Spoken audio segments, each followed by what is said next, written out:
In this video, we're going to be talking about the first phase of a spiritual awakening, the calling. So if you're maybe like a newly spiritual girly on your spiritual journey, maybe you haven't had a spiritual awakening yet, this could possibly be a trigger for you. Don't be afraid. We're going to go through it multiple times in our lifetimes.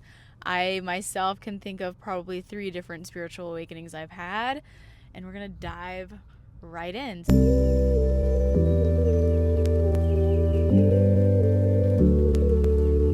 If you're new here, welcome. My name is Jessy. And I'm B. And if you're returning, welcome back. We're so happy that you're here. So, welcome. Welcome. Okay, spiritual awakenings. The first phase is the calling.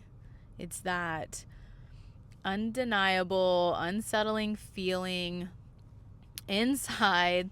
It's just this inner knowing in your soul, like, I am meant to do something else. I don't know quite what it is, but this right here isn't it.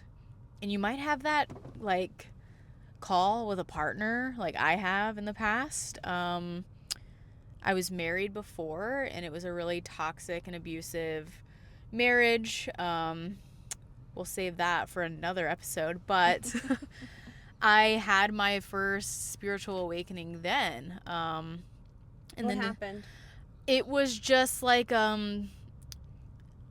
can't remember what exactly was just the catalyst to everything. It was just kind of like a waking up and being like, I can't do this anymore, and I'm really unhappy, and I'm not meant to be in this relationship. I'm not meant to endure anymore. I have to put a stop to this, and which then led to me ending my 8-year career in the military. I'm unhappy. This career does not make me happy anymore. It's so draining on my body and my mental health, and I was just stressed out all of the time.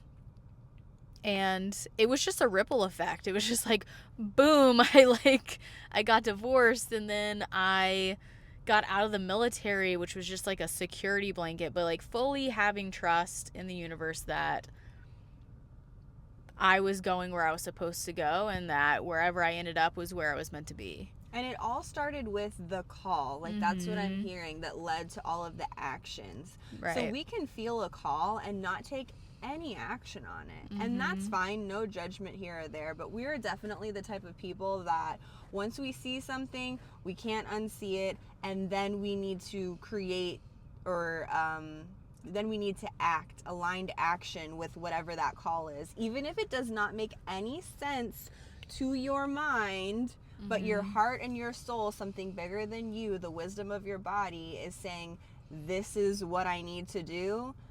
We totally support you in following that, because that's exactly what we've done. And that's exactly why I feel like we are here sitting next to each other and in this beautiful, healthy, aligned relationship. No, it's not perfect. Nothing is, but it looks a hell of a lot different than all of our past relationships. And so we were like, okay, we're on to something here. We're on to something.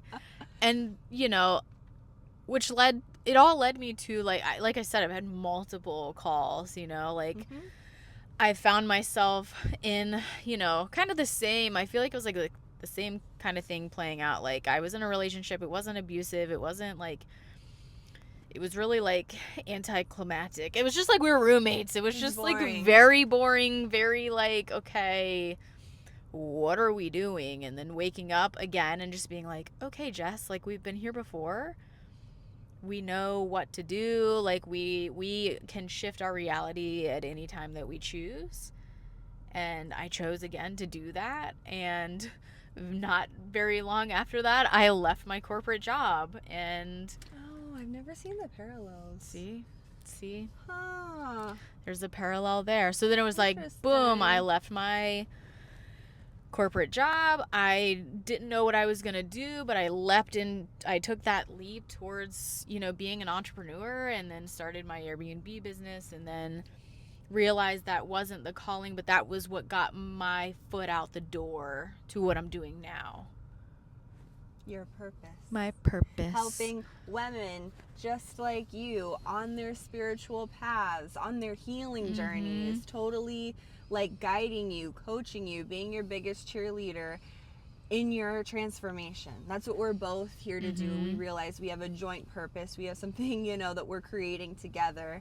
And, just to say, like, if you're in the thick of it, like, I feel like there's this misconception where if you're on your spiritual path and you have a spiritual awakening, it sounds so beautiful and pretty, and it's like, it's not. Like, it comes with a dark night of the soul. If you've been through it, you know the darkness that you meet and that you will face. And is that on one hand beautiful? Yes, but when you're in the throes of it, it's not so pretty, honey. And so a lot of us need a coach during that time. I had a coach during that time. I am so grateful for that, because it was just like a lot, and I was like fully asleep. I was fully plugged into the matrix. I was an atheist. I believed you're born, you grow up, you go to school, you just get a job. I didn't necessarily want to get married or have kids. I was unconventional in that sense. That's my Aquarius sun. But I was just like, and then you die, and then there's black, and then there's nothing. And so when I started to wake up to the reality of, this is bigger than me, and I don't claim to have all of the answers or know, but my soul knows that there is a higher power, source, God, the universe, whatever it is, aliens, there's something more. And when I realized that, like, a lot of truths, a lot of illusions rather, started coming down, crashing down, and I was like, to have someone that was guiding me through all of that and saying, it's okay, like, it's okay, these are reality, like, it's just helping me along that process. It was such a game changer. I can't imagine not having someone to talk to. I didn't. Well, I had one person that I can think of, but it was just like, it wasn't an ongoing, like, coach who was coaching me through these times. So I feel like I've kind of become the coach that I needed during that time, during that really, like, tumultuous, like she said, dark night of the soul can be very ugly. You're, like, in the throes of losing people, like, that you thought you were really close with, like your ride or die homies, and like then, like, you start seeing things that you can't unsee, and you're like, wow, I have to remove myself from you, and that's really difficult because I love you, but I'm also doing this out of love for myself.